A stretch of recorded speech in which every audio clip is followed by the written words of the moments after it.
Hey guys! So, you know what's great? Invitations. They're pretty much a ticket to a special event, and here is mine. I got this like a week ago, and now I am excited to open this. So, let's take a look and see what's inside, and... oh crap. This is a jury summons. Smash speculation is funny. You got all these video game characters in existence, and you only hear about like 2 of them being talked about. Newcomers are always the biggest topic of discussion whenever a new Smash Bros. Game is announced. Since Smash for 3DS and Wii U, people have been speculating who is coming to Smash as well as sharing their own wishes. Of course, there's the occasional rumor that can catapult a character into trending status to the point where a lot of people will want them. But that's all it is, a rumor, and rumors don't mean shit without evidence to back it up.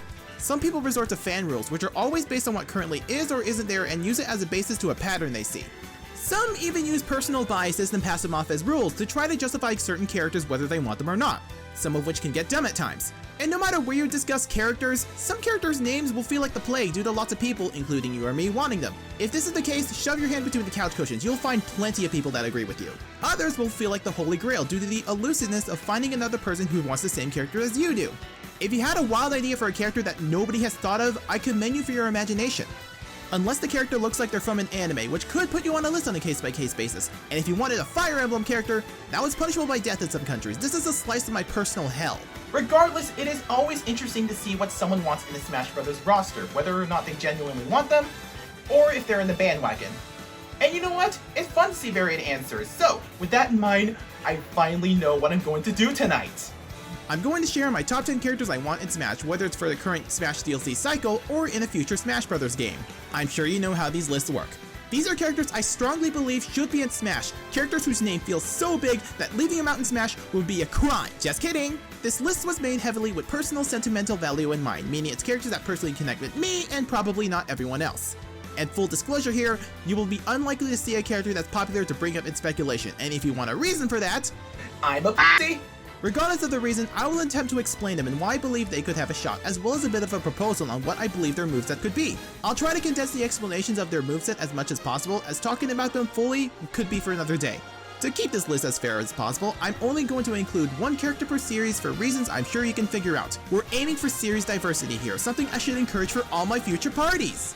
Now please keep in mind, this is strictly my opinion, meaning that my wants could be completely different from your wants, and that is okay, because that's what makes the Smash speculation scene kind of interesting, even though some choices make people barf. But no matter, to me it says something about a person's taste in games. This is because video game characters come in all shapes and sizes, meaning you're going to get very different answers depending on from person to person, like you're going to see with mine. Which is why I printed these flyers out telling you, please don't take my opinion very seriously. We're going to start this list in an unconventional manner, and to do that, we're going to dive into Nintendo's foray into mobile games. And considering most Nintendo mobile games are either Mario, or Pokemon, or Animal Crossing Pocket Camp, the only choices left from a Nintendo mobile game has to come from Fire Emblem Heroes or Dragalia Lost. Now both have you walking into virginity territory, but the former is from a series that has a large stigma in the Smash community. See, I think Fiora being in Smash would be cool, pun intended, because she has ice, but her being from Fire Emblem means I gotta steer clear of that thought before I end up on the neighborhood watch list. If I have to be a virgin, at least I don't want my neighbors to hate me, so Dragalia Lost it is. Which means that this pick will be its main protagonist, Yuden. Before we move forward, I gotta say something. I am aware this adds an anime swordsman into the list, and I will say upfront that this list will definitely have them. I know, you don't have to tell me there's already lots of them in the roster, and I'm dumb for even thinking of putting in more, even though it's a common weapon in fictional media. I know, you don't have to tell me they look too generic and too anime. But I don't think they should be used as an excuse to exclude a character, especially considering some of the popular picks in the speculation scene could also fall into this category, even partially. All that says to me is that they aren't familiar to, and instead of doing a quick Google search, you'd only say a single-digit number of people want X character and dismiss them like that. I have multiple issues with this mentality, purely due to the fact that people are judging based on the anime-like appearance or the use of a sword. Usually both. And to me that is not very good because it dismisses the character entirely just for those 2 criteria. It doesn't take into account what these characters mean to people. I could rant about this more, but that will be for another day. Yuden is the perfect character to represent the Nintendo mobile era, considering that Dragalia Lost is the only Nintendo mobile game that isn't from a pre-existing franchise. Sure, it struggled for the first few months for that reason, but Nintendo had faith it'll find its ground eventually. They even had a direct dedicated to the game before launch. They took that gamble and it paid off. As of right now, it's still doing good. Impressive for a game that's not based on a pre-existing franchise. It is one of the few mobile games I unironically spend money on, which is something I probably should have taken to the grave. There is also a mode where you play with a puppy, so that automatically makes it the best mobile game of all time in my book. So I'm sure you're asking, who the f is Yuden and why should I care? In short, Yuden is the protagonist of the game's story, a prince who goes out and finds a war going on. He makes a pact with a dragon known as the Great Worm of Wind Midgardsormr. With the pact done, Yuden can shapeshift into Midgardsormr and other dragons he meets along the way, as well as the ones the gacha gods decide to throw at him. Because don't you know capitalism is the way for dragons to bond with you? Also, apparently anything can be a dragon in this universe, even humans and non-reptiles. As long as you're like a giant, I guess you qualify. Now onto what I believe the moveset would be. Yuden's moves are derived from the two variants he has at the time of writing. The regular version you get for free, and the more powerful Gala version that comes every month that may or may not change the game's meta if it feels like it. The skills that come with the two variants are obvious candidates for specials, and of course, Force Strikes, because if you don't do them when playing Dragalia Lost, are you really playing Dragalia Lost? And of course, he has a meter. Remember the part where I talked about Midgardsormr, the first dragon he makes a pact with?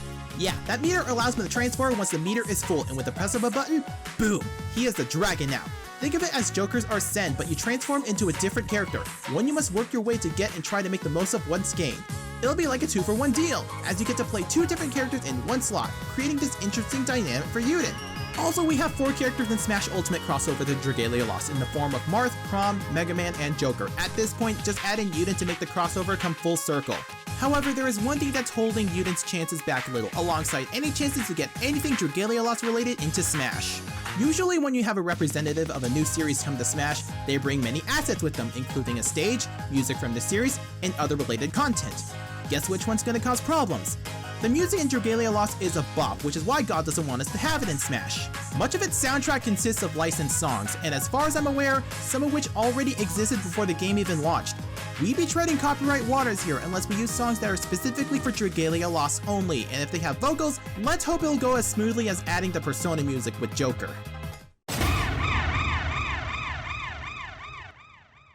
Now that we got Yuden out of the way, it's time to move on to better pastures, which means the rest of the list.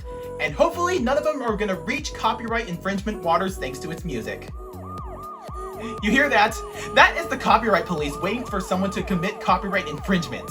We're going Platinum for this next character, Platinum games that is. Now, a lot of people do speculate 2B from Nier Automata, and I do agree she is pretty cool for what I have played of the game so far, as well as what I played of her through Soul Calibur 6. However, I do not have that big of an attachment to her to warrant a spot on this list. I'm going to have to leave her out of this list for now, but she is indeed in my thoughts. For now, however, we're going to go with a Platinum character I do have personal attachment to, and that character is from Astral Chain, so naturally its protagonist would be joining. Now, the actual character you play as doesn't have a canonical name as far as I'm aware. The random name selection does have a list of names for each gender, but that's not enough for me to determine a good name. However, the protagonist's twin sibling, who is the opposite gender of them, is always named Akira, which works out because Robin, Corrin, and Byleth are such gender-neutral names. As such, for the sake of simplicity, we're going to assume the character that will be joining is Akira. I know Akira's character from the story is completely different than the protagonist, but this makes it easier for me to keep track of. So with that, let's take a look at Akira Howard. It's the year 2078 and interdimensional lifeforms called chimeras have attacked. Humanity is on its last ropes, and what's left of humanity resides in a city called the Ark, which resides on a massive artificial island. Akira and her twin sibling of her protagonist are skilled police officers who are then recruited into a special police task force called Neuron. As agents of Neuron, they gain access to a persona, Stand, Legion, which are basically chimeras that have been tamed so that they can be utilized for combat and investigation. So it's like Pokemon, but not exactly Pokemon. I think I get it. So why do I feel like Akira has a shot? Well, for starters, Astral Chain is a new Nintendo IP, and since around October 2020, it's fully theirs. The copyright information no longer has Platinum's copyright alongside it, and now they own it 100%. Secondly, Akira would be another good representative of the Switch era in terms of Nintendo IPs that made their debut there, sharing that title with Min Min from ARMS. And thirdly, Akira's concept as a fighter would be pretty interesting once you get to know all the mechanics in Astral Chain. Akira's fighting style consists of a variety of kicks and the use of their weapons, and before you accuse them of being a sword fighter, That is a baton, a blunt object, totally different. But they're not alone, as they are also equipped with their Legion. Akira has access to a total of 5 Legions in the game, but for simplicity's sake, we'll stick to the 3 Legions that are considered iconic: Sword, Arrow, and Arm. We can have Akira switch between them by pressing the shield and special button at the same time. The Legion is what makes Akira unique, as they can use it in many ways. They can use it to extend combos, such as sending it out and commanding it to attack as a follow-up to one of their attacks. They can use it for movement by allowing the Legion to pull Akira to their location. They can extend their grab range. The list goes on. And let's not stop there. Let's have the Legions be associated with their X-Baton forms. The regular short baton for the Sword Legion, the gun for the Arrow Legion, and the Arm Legion gives the heavy baton known as the Gladius, again a blunt object, not a sword. Basically take Rosalina and Luna's concept and expand it with Pokemon Trainer's concept, put it in a blender, and you get Akira and their Legion. Also, a lot of their more epic songs had vocals, so I hope it gets the Persona treatment and get left alone. Please.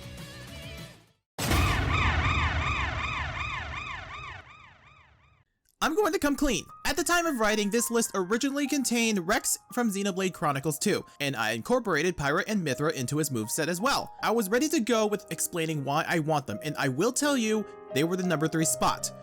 So why is this no longer true? I got an invitation to join Smash!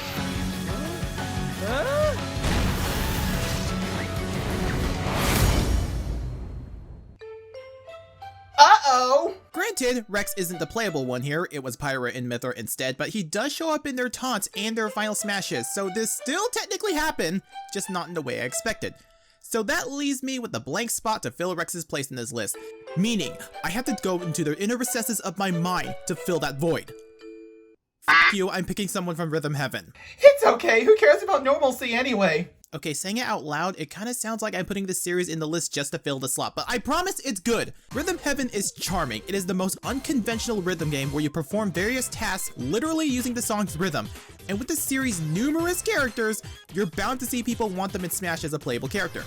You've seen people want the chorus kids from the minigame Glee Club to be playable characters, though I'm not sure if it's genuine or the fact that they show up so many times in rumors and leaks. Plus, you only see them in their respective minigames and in remixes that contain Glee Club. Same thing with Karate Joe, a character that has showed up in every Rhythm Heaven game to date, thanks to each game having an iteration of the minigame Karate Man. I just feel that making him do so much outside of the minigames he's in wouldn't do the series justice. Personally, I feel that pulling characters from specific minigames in the series would feel very limiting in showing off what the series is all about. If someone who hasn't played the games looks at the spirits in Ultimate, they would assume they were from WarioWare due to the similar art style. Because of this, I'm going with the character nobody ever thinks about, which is where that creativity comes in.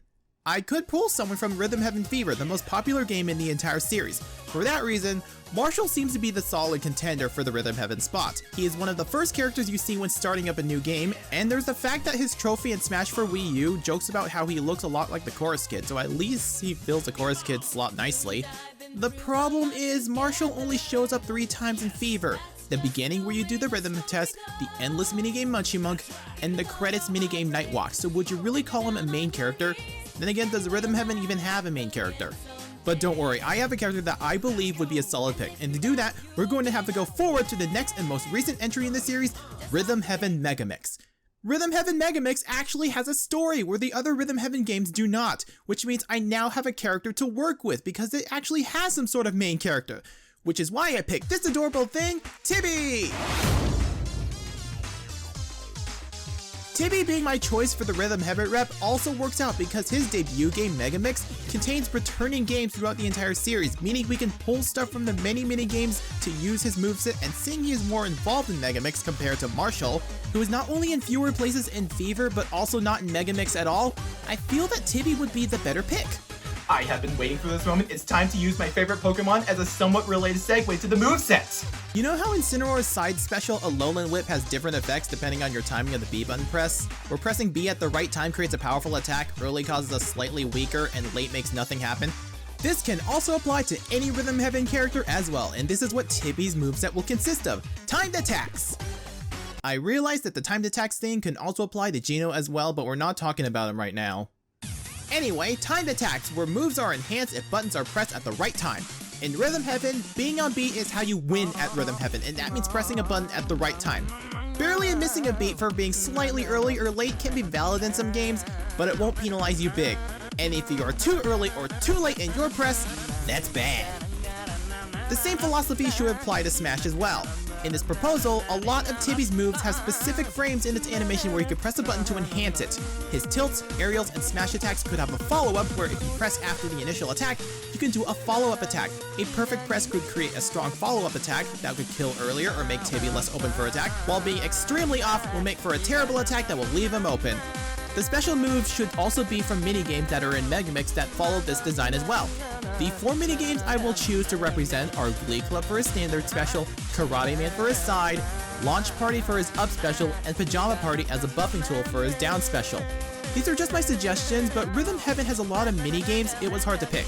Basically, Tibby would be all about making the most of your moves based on the timing of your next input.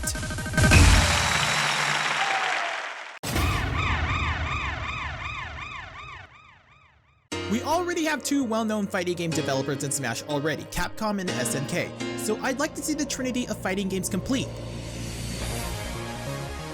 I'm exclusively talking about 2D games because Tekken is 3D. I'm talking about Arc Systems, known for their fast-paced fighting games like Guilty Gear and BlazBlue, complete with great character design and animations, over-the-top combos, flashy attacks, and a crazy skill ceiling. And I am grossly oversimplifying what makes Arc System fighting games so good. For the sake of this list, we're going to pick between the protagonists of the 2 well-known Arc System games. So, it's Guilty Gear's Soul Bad Guy versus BlazBlue's Ragna the Blood Edge. Soul and Ragna have pretty good reasons to be representative to Arc Systems when it comes to Smash, simply because Guilty Gear and BlazBlue have a legacy in the fighting game scene. With that in mind, which of the 2 are more suitable to be the representative of Arc Systems when it comes to Smash Bros? It's Soul! I will admit I played BlazBlue significantly more than Guilty Gear, and I'm more personally attached to BlazBlue. I'm still picking Soul regardless. Yes, I know I said I'm leaving 2B out of the list due to insufficient personal attachment, but in my opinion, the difference here is that Guilty Gear has a longer legacy to warrant Soul's spot in the list, even if I played very little of it. When the phrase fast-paced anime fighting game is brought up, Guilty Gear tends to be one such series that is brought up more often, and for good reasons. Nowadays, Guilty Gear is pretty much more iconic to Arc Systems than BlazBlue at this point compared to the early 2010s, where BlazBlue was Arc Systems' ace in the hole until Guilty Gear Zard came and took the spotlight once again. Considering we've been seeing more Guilty Gear than BlazBlue at this point, and with BlazBlue cross-tag battle being kinda dead but not really, and the fact that Guilty Gear Strive is coming out, Soul being at Smash would be a sign that it's Guilty Gear's turn to shine once more. Moveset is kinda simple to explain since we already seen what fighting game characters can bring to Smash with Ryu, Ken, and Terry, so much of the attributes they have will definitely apply to Soul. To make Guilty Gear players feel right at home in Smash, we're going to throw in some Guilty Gear mechanics into Soul's Smash moveset to differentiate them from the other fighting game characters. Not all of them, because that would overcomplicate things. The most important mechanic from Guilty Gear Soul can bring is the tension meter that fills when characters do well in fighting, and oh boy! Tension can be used for some cool things. Roman cancels consume tension to basically cancel a move's animation so they can immediately follow up with a different attack, giving them opportunities to combo in ways no other character can do in Smash. And of course, we have overdrives, where if you have enough tension, you get to do a powerful attack when you do the correct input. There could be a lot of Guilty Gear mechanics one can bring to Smash, and I didn't even scratch the surface by only talking about Roman cancels and the tension meter. And the music, oh god, the music! The metal genre of music is a heavy part of Guilty Gear's identity. Everything about it just screams heavy metal. Normally, I'm not much into metal, but if you play fighting games outside of Smash and haven't listened to any of Guilty Gear's music, did you even exist? We can pull songs from any game in the series and we'd be fine, but personally, I like most of it to come from XX, Shard, and Strive. But just because we're focused on Guilty Gear doesn't mean other Arc Systems franchises would need to be left out. If Terry can bring several SNK songs with him, then Soul can bring other Arc Systems music alongside Guilty Gear, such as BlazBlue and Under Night and Birth.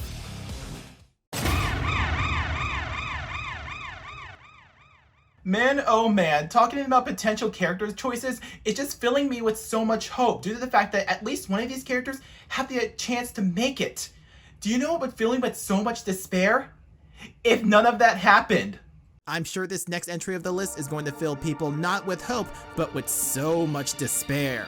Despair that's not anyone they could even think of. So let's drag ourselves into the depths of despair and talk about the star of Danganronpa, your headmaster, Monokuma.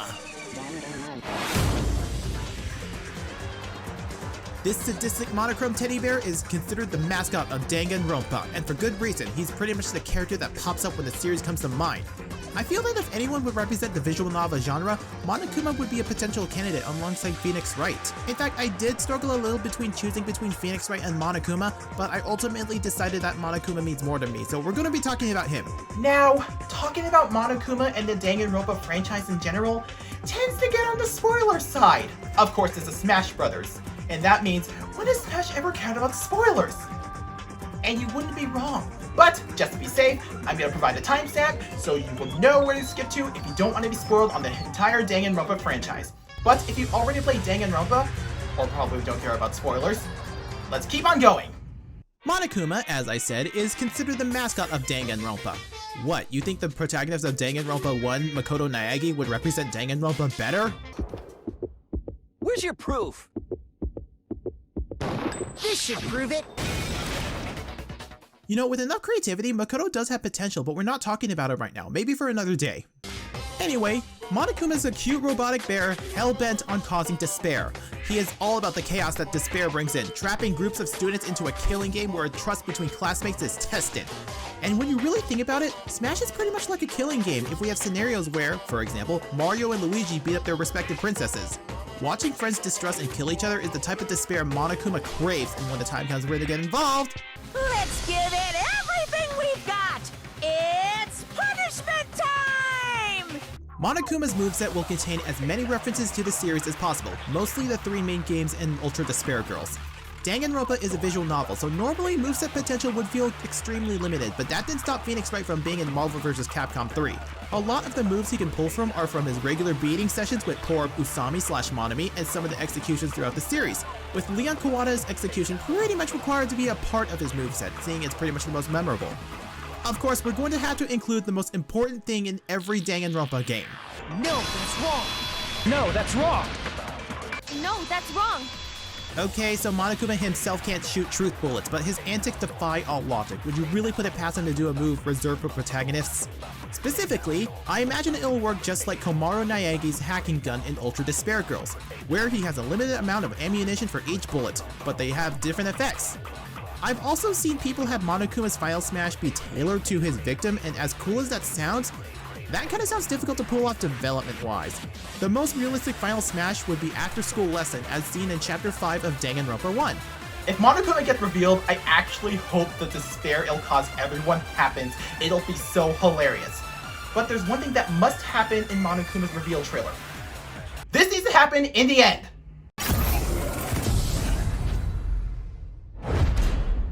Danganronpa. And I want that in the end, regardless of what region, because there is something that is just so offensive. It's worse than the worst Smash reveal ever, or the most heartbreaking Mii costume reveal ever.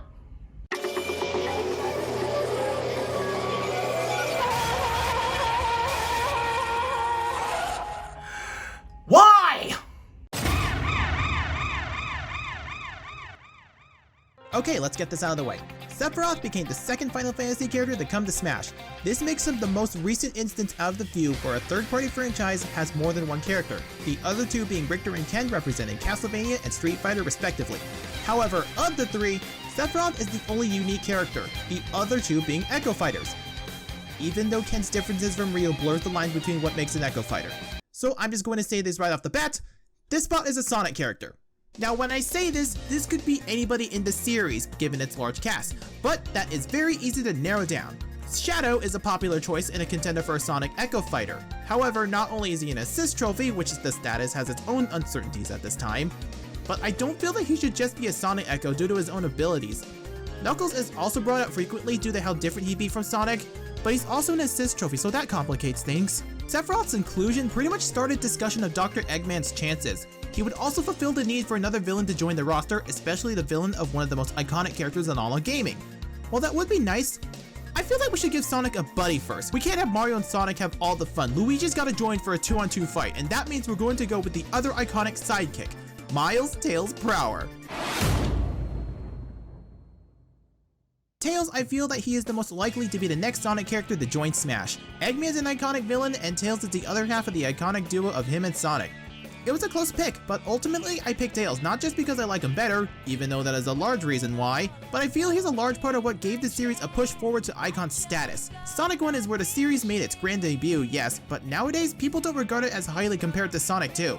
Yes, Sega loves to shove Green Hill Zone in every Sonic game possible nowadays, but the same can be said with Chemical Plant from Sonic 2. I feel that Sonic 2 is where the series really started, and that is why I feel that Tails has just as much of a shot as Eggman. Now, the thing with platformer characters is that their movesets tend to feel basic, almost like a moveset from Brawlin' earlier. It's kinda like Banjo and Kazooie, where their moveset doesn't seem that exciting compared to what came before and after. If you thought that he should have been in Melee or Brawl based on his moveset, I wouldn't blame you. On paper, it would make you appreciate the simplicity of movesets from Brawlin' earlier, but platformer characters run the risk of having boring movesets. Unique mechanics from a character are far more interesting, but if done right, sometimes the simplest moveset can be just as cool. In the case of Tails, one might say he might feel inspired by Sonic, and they wouldn't be wrong. But the only move of Sonic he will inherit is the Spin Dash, since Tails can do it too in the 2D games. And of course, we can't forget his ability to fly with two tails, which would give him the advantage of aerial movement. However, we must also touch on the other abilities Tails has displayed over the years, especially his expertise in machines. He can use the dummy ring bombs he used in Sonic Heroes and in Sonic 06, yes, I actually went through it to know that, as well as a variety of machines as seen in Sonic Battle. But we're gonna go even deeper, which is why we're going to get into a Sonic game I am sure hardly anyone knows exists, Tails Adventure. Good, I got some time. Tails Adventure is a 2D Metroidvania game starring everyone's favorite two-tailed fox. You start off with bombs and gain items throughout your journey so you can backtrack to previous places to unlock new hidden secrets, a pretty bite in numbers but solid Metroidvania type of game. This is the game that really introduces us to Tails' expertise on machines if Sonic 2 didn't do that enough, and that expertise started to expand with each game Tails appears in. And that is another reason why I chose Tails over Eggman, as Tails had a 2D platformer game of his own in the form of a Metroidvania, while Eggman got a Puyo Puyo reskin, which gets referenced in Chemical Plant Zone Act 2 and Sonic Mania. Also Sonic's in Puyo Puyo Tetris 2 and not Eggman, so that kinda says it all right there. Though Eggman attacks by farting on people in Sonic Riders, so maybe he stands a bit of a chance. You know, I had a strange dream last night and it went something like this. Hey all, not Scott here. I feel like not having sex, so happy early Why Scott wearing that hat day!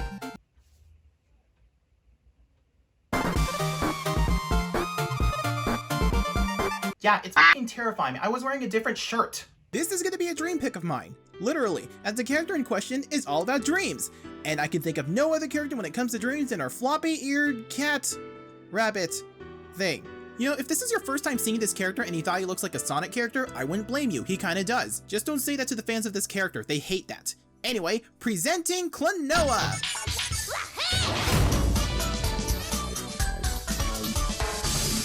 Klonoa comes from a 2.5 platforming series where your main course of action is to grab your enemies with the wind bullet to inflate them like balloons. Inflation enthusiasts, you finally have representation now! And when you do grab them, you can throw them to attack other enemies or you can give yourself a double jump.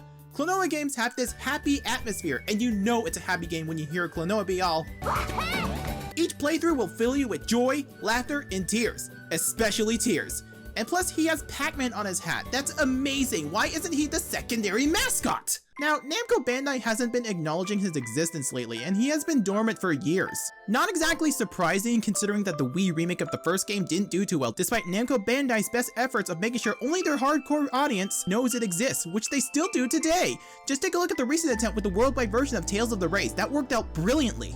After that, he's been reduced to the occasional reference, but so were Banjo and Kazooie, and they eventually got in because Microsoft was surprisingly cooperative. I am shocked it was that easy. I'm saying that Klonoa being playable in Smash could give the series a second win, pun intended. Of course, coming from a platformer franchise like Tails, the moveset might feel overtly simplistic, but it doesn't have to be. In Klonoa's case, his signature item is his ring, which he shoots out a wind bullet to grab onto things, including opponents. Since it's his signature move, it must be his neutral special, and I can imagine some strategies revolving around the wind bullet. I imagine Klonoa would be a fusion of an all-out attacker and a grappler, since the wind bullet does the grabbing. I would consider the wind bullet to be a command grab so that once he grabs an enemy or a large item, he can move around while carrying them so he can throw them and grant him a jump to spike the opponent. He also has his flutter ability where he will stay in the air slightly longer. It'll probably do little to contribute to vertical or horizontal movement, but it'll keep in the air a little longer. Of course, we can't forget to reference the more obscure appearances like Klonoa Heroes and Namco Cross Capcom, where the ring can form a cornucopia of weapons. These include a sword, a hammer, a shield, an arm cannon, and a boomerang. Klonoa is a lot more versatile than you think. It's just that nobody knows about it due to all games featuring the weapons not making it outside of Japan. If the next announcement related to Klonoa is looking bright, I may as well just punch myself in the face to see if I'm not dreaming, because Klonoa being forgotten would be an absolute nightmare. You know those characters that constantly show up in the speculation lists? The ones that you would start to get sick of upon hearing their name brought up so many times? I had my fair share of this. For example, I am under the opinion that Geno is pretty cool and has his place in the Mario universe, but I'm tired of people acting like he's bigger than he actually is. Now before you get mad, remember, I'm the guy who was excited for Byleth's reveal for DLC. Do you really think my opinion matters? If anything, that means... It may seem like if you don't believe in the popular characters, you are a fucking pussy, but it doesn't have to be that way. Even though the frequency of a single character in the speculation scene can feel repetitive after a certain point, there is no denying a certain character's status in gaming or in many people's hearts, regardless of how you feel about them. They're brought up frequently for a reason, oftentimes good. It's just that we as humans have different ways to feel about characters being said so many times, positive or negative. Or it could just be peer pressure to join in the bandwagon to protect oneself from being called a fucking pussy. I don't know, I can't read minds. It's just like fidget spinners due to the fact that they were popular at a time, but overexposure caused people to hate these things. However, this faded to irrelevancy. The characters, however, have not, meaning that these characters' names have a legacy to them that will live on forever even during the overexposure of it all in the Smash speculation scene. With that in mind, the fidget spinner was the perfect segue to go over the next character. I don't need to introduce him, you know who he is. Meet Crash Bandicoot. Crash is a character myself and many others want in Smash, wow that rhymes, for a variety of reasons, the most important being that he was an icon of gaming for a time, as he was considered the unofficial mascot for the PlayStation. If you haven't heard of Crash's name or games between at least 1996 to 2001, did you even exist? He pretty much was made to be PlayStation's answer to Super Mario 64 on the Nintendo 64, and it ended up being a smash hit. Crash ended up being a new rival of Mario, if this commercial of Crash heckling Nintendo's headquarters is to be believed. We already fulfilled that fantasy battle between Mario and Sonic back in Brawl. Let's add Crash to settle another rivalry. Of course, similar moveset situation with Klonoa entails. The moveset would probably be too basic compared to many newcomers with their own gimmicks, and as such, it's probably not too hard to come up with a good moveset for Crash. Of course, we can't have Crash Bandicoot without his signature spinning attack. That would be like Sonic without his spin dash. Except revolving heavily around would probably lead to one of the most boring movesets in all of Smash, and Crash could risk being subjected to that if we stuck to just spinning. We're gonna try to salvage that, and hopefully it'll be something cool, which is why we should also incorporate the thing Crash does a lot too. Bounce on crates like a trampoline. To make it interesting, he'll alternate between the crates that allow him to bounce, the bounty crates that take 5 bounces before breaking, and the TNT crate, as well as the basic crates. And I promise that they defy gravity so they can be used as edge guarding tools as well, like Steve's blocks. Not only that, much of the moveset can be derived through his many abilities he has displayed throughout the series, mostly the original trilogy because Sakurai just loves to pull from earlier source materials. And why not? We'll have his sister Coco Bandicoot as either an alternate costume or an Echo Fighter, since nowadays, she and Crash pretty much have the same abilities. Echo Fighter is preferred for me because even though they have the same moves, Coco's body proportions are different from Crash and they also have different animations for the same action. That could probably cause hitboxes to be different enough to prefer one Bandicoot over the other.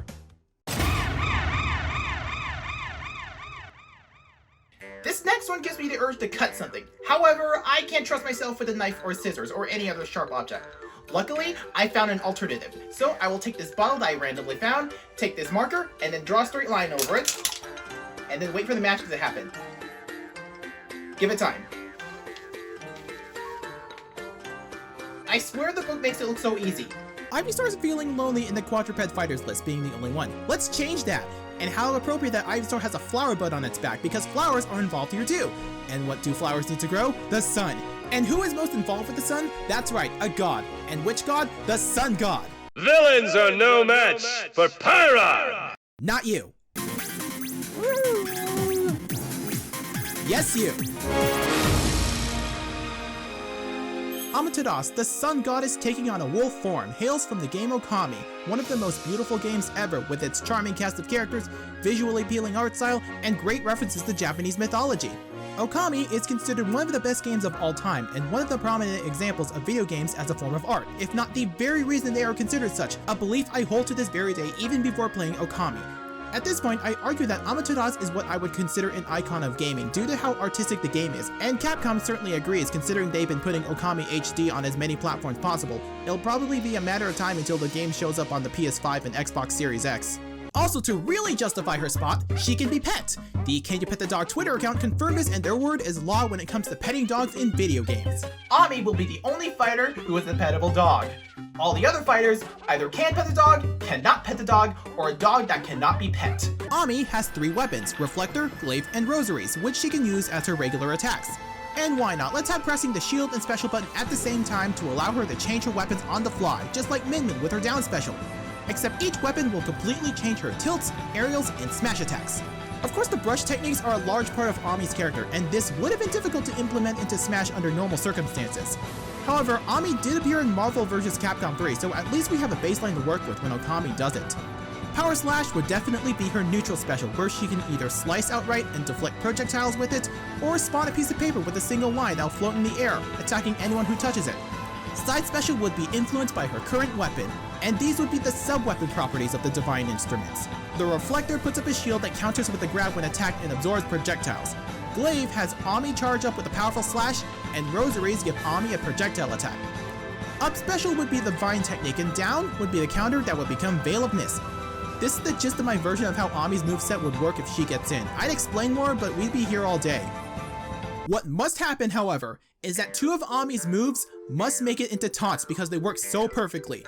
I'm talking about Golden Fury and Brown Rage, or as I like to call it, just regular dog things. It is hilarious, it is disrespectful, and I like it, I swear. I am not immature, even though I probably am. If Wario can fart and the game remains at E10, we're in trouble if Golden Fury and Brown Rage would probably raise the age rating to T. Before we go to the number 1 spot, here are some honorable mentions, all of which have not been mentioned in the video at this point. Spyro the Dragon is just as iconic as Crash, but I feel like Crash is even more iconic than Spyro. After all, it was Crash that did put PlayStation on the map before Spyro came along during the 3D platformer boom. Chun-Li from Street Fighter, considered the leading lady of fighting games. The only reason she is not in this list is because her inclusion feels inevitable. Ring Fit Trainee from Ring Fit Adventure, a wacky choice that I would love to see happen, but they just barely made my list simply because I like the other characters I picked slightly better. If they managed to get Tekken to work out, I'd welcome Heihachi or pretty much anyone from Tekken. Same thing for anyone from Soul Calibur, but Nightmare seems to be the likely choice. His name might be frequently uttered to the point of repetition, but I cannot deny that Rayman does deserve a shot at being a playable character. While I did get attached to him, he barely missed the boat for my list. Hide Keto from Under Night and Birth, another Arc Systems game that has started to gain attention, especially since it was at a main event at EVO 2019. Of course, Guilty Gear has more attention right now, so that's a problem. And then, one more honorable mention that I will not mention yet because they relate to my number 1 pick. Full disclosure here, this is not a complete list of my honorable mentions. The honorable mentions list are characters that I thought of at the moment, so there might be some that I missed. Well, on to the number 1 pick, my most wanted character. Meaning, if you know me very well, or have been stalking me for the past 14 years or so, you will already know where this character comes from. It's the game that I grew up with and went through my teenage years with. That's right, I'm talking about the Tales series. The Tales series is my favorite series of all time, with their exciting battle systems and stories I can really get into even if they get cheesy at times. The series, as I said, was a large part of my life growing up. Look at me, do I look like I don't do this? Seeing this series being represented in a playable capacity will honestly get me excited more than anything else ever. We already got really close with the Lloyd B costume in Smash 4. And at this time, the Lloyd costume still hasn't been revealed, meaning it is both a glimmer of hope and a plea to end my misery! I view that as a good step because it allowed people to know the Tales series exists even though Symphonia was on the GameCube. So let's take it a step further and invite a character in the series. Of course, with the many games and many protagonists, this series is primarily the reason I said that I'm only picking 1 character per series. Look at all the potential candidates for the Smash slot. Discussing the logic behind my decision will be for another day, which is why I'm going to pick one of my favorite protagonists, Yuri Lowell from Tales of Vesperia. Oh, and by the way, Lloyd was the last honorable mention I didn't mention. I'm sure you're wondering, why not Lloyd, considering that Symphonia is pretty much the most recognizable Tales game, it is now more readily accessible, and he was the Mii costume in Smash 4, which Sakurai himself ended up picking. Tales of Symphonia, however, is only one of 3 games that are the most recognizable, the other 2 being Abyss and Vesperia. It also helps because Yuri is considered the most popular Tales character ever. He consistently got first place in many popularity polls since his debut. This got to the point where he and other characters who consistently made the top 3 were banned from future Tales popularity contests. What did you do today, Lloyd? I will admit the Tales series isn't that big in the West, and as a result, it runs the risk of being dismissed by most people, especially in the Smash community, which doesn't affect me in any way at all. But I feel it's steadily getting there thanks to the upcoming Tales of Arise and Tales of Vesperia being available everywhere. But Japan loves this series, so much so there is an annual festival dedicated to the series. Yuri is also considered by many to be not only one of the best Tales of protagonists, but one of the best JRPG protagonists of all time, simply because he is different from the ones that came before and after him. Most JRPG protagonists go through the whole coming-of-age story where they learn more about the world around them and change as a result. Yuri is different. He's older than most protagonists, he already got past his coming-of-age phase, and as a result, he's more mature than the average JRPG protagonist, so he knows how the world works. Due to this, he doesn't exactly have a black and white sense of good and evil like most RPG heroes and villains, which makes him more relatable compared to others. He's also a dog person, so he's automatically the best protagonist in my book. And plus, you just get sass like this. Ah, so this is the end, huh? Farewell, all my dear fans the world over. I'll make sure your gravestone reads, "Here lies the world's biggest sap." If you want to know who Yuri is as a character, we could go at it all day. In short, Yuri's from the poorer section of the capital, became a knight with his best friend Flynn Shifo, and then left when he finds out that knights probably wouldn't give 2 pisses about the poor. After escaping prison, meeting a crazed assassin meant for Flynn, and leaving the capital with the Princess Estelle and his faithful hound Rapide, Yuri's current worldview becomes validated thanks to corrupt officials and his lawful friend Flynn being nearly powerless to stop it due to how the laws work, developing his own sense of justice. He's not afraid to get all murdery if it means he can save the lives that the laws and Flynn can't. His sword fighting is nothing to scoff at either, as it just oozes style and feels more improvised and flashier due to incorporating his fists as well. One look and you would be asking if he's a swordsman or a brawler, and to that I answer yes. And that's not getting into how Yuri would work in the gameplay. Look at the control scheme for almost every mainline Tales game. You are able to move left and right, one button is dedicated to normal attacks while the other is dedicated to your arts. The directional input influences what attack you use. You can also guard with a button. Now with all that in mind, what do the controls remind you of? Coming up with a moveset for Yuri could be as easy as taking Vesperia's battle system and just plopping it into Smash. His jab, tilts, and aerials would be his normal attacks, in which you can link them up to 3 times in any order without any end lag in between. Meanwhile, I propose that his special moves, throws, and smash attacks would be his arts. His specials would actually contain 3 arts for each input, in which you could combo up to 3 specials going in order of base, altered, and arcane arts, and it doesn't have to be all the same input. You can chain arts up to 3 times. Meanwhile, his throws and smash attacks will use base and arcane arts respectively, so they can be used for combos as well. Arts are what makes the Tales series shine, so this is a way to see as much as Yuri's arts as possible. Yuri would also have some sort of meter called Overlimit, which fills as Yuri's attacks land. When full, it can be activated to put Yuri in a state where he can chain his attacks all he wants with no end lag at all, and have access to burst arts, which he can use if you hold the special attack button during an altered or arcane art, the type determined by the input of the left stick. I hope to one day go into more detail about my version of Yuri's moveset. And of course, his final smash, which I know it by heart. Let's finish this. O brilliant blade of coldest steel, rend the infinite darkness, and crush my enemies to nothing. You're dead, Savage Wolf Fury! And there we have it, my top 10 future Smash Bros. Characters, whether it's for the DLC cycle for Ultimate, or a brand new Smash Bros. Game. A list I'm pretty sure will cost me my credibility due to the fact that absentees include Dante and Doomslayer, and the fact that a Tales of character is above Crash Bandicoot. I probably should have thought of that, but the big takeaway here is that everyone has their own needs for a Smash Bros. Roster, some more than others. But don't dismiss characters that you aren't fond of or didn't exist until now. This is because it's going to make someone happy, guaranteed, and the amount of people that also want them is a lot larger than you might think. I guarantee you, it's greater than triple digits. It does help to play a lot of games, and if you play a lot of games, you have perspective. And if you have perspective, you have a lot of characters that you want in Smash Bros. It's a never-ending cycle of hype and disappointment, because I always want a different one for every game I play. What have I been playing recently, though?